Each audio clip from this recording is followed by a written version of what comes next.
I usually have a conversation in those meetings that goes something like, are you willing to be the issue? Are you willing to have people quit? Sometimes people recognize their core values don't line up with the core values of the organization, and there's no harm in that. People shift companies all the time, or sometimes people recognize they're in the wrong role. And so, coaching can be extremely disruptive to systems in order to actually then bring a system into a proper alignment, if you will. There's no such thing as proper, but into healthy alignment.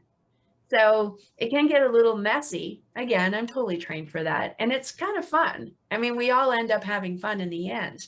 And, we're getting to those intimate conversations that people won't have. And I think that's where definitely having a sense of humor, learning when to bring it at the right time.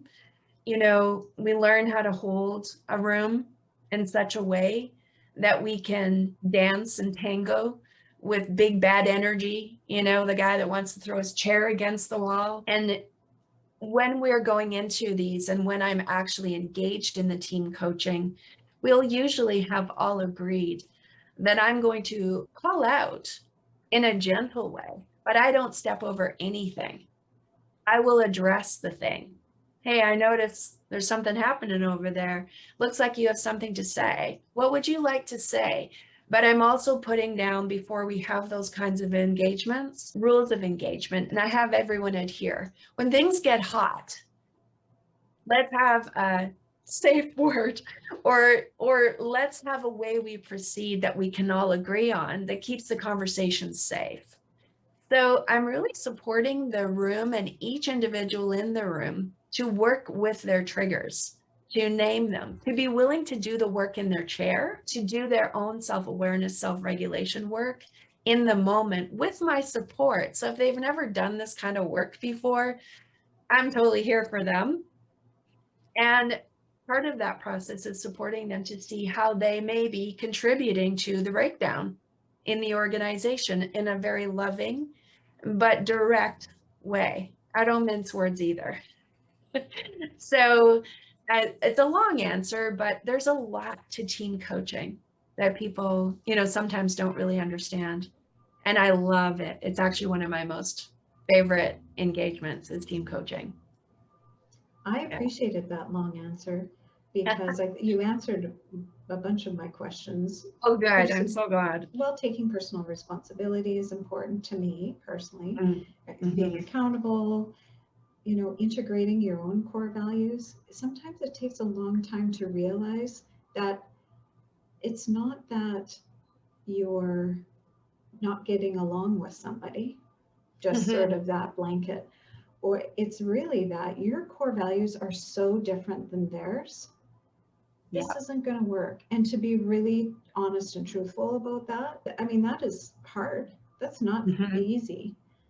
So, and even just recognizing that we do, certainly in my business, we're not looking at core values, isn't what I do every day, Yeah. right?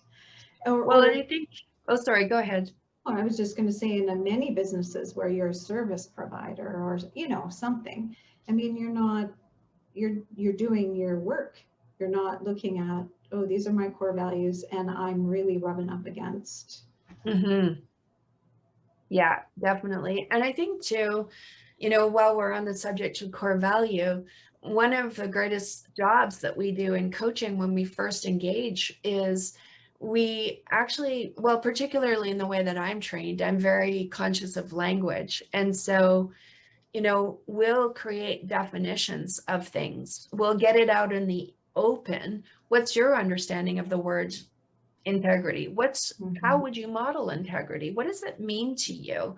So sometimes a company will set core values, but they don't know how to be their core value. And that can be the very piece that's missing. Mm-hmm. It's that, oh, we have these great core values. They sound amazing. We were aligned when we did that cool core value, you know, meeting and established them all. But that's where we stopped. And so even just getting a company to, okay, what would it look like to actually shift? to embrace your core values and to be your core value? How would we see that show up in your business if we simply use those to align first? And same thing. So once we're clear on what those mean, and sometimes it's super fun. We sit in a room of like 10 or 12 individuals, all, players in the business, and they'll be like, what?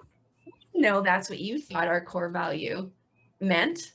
And it's really cool. There can be even a layer of relief in that small process, getting to the defining and understanding how people are relating to those. And we could actually take that, and that's one of the big roles in team coaching too, is what does it mean to you, the success of this project? Like you creating results, what does that actually mean from your department? Like when so-and-so says this over in engineering, what does that mean to you over to you in finance? And listening.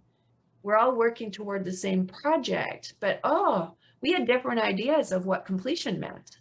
That can be a defining moment where we find the missing link and we get a team reconnected again. It's really brilliant and fun work. And it can be a lot harder than that too, not just redefining language, but all the ways we're showing up inside of those results where we're maybe not being responsible for our part in it. Right. People are human.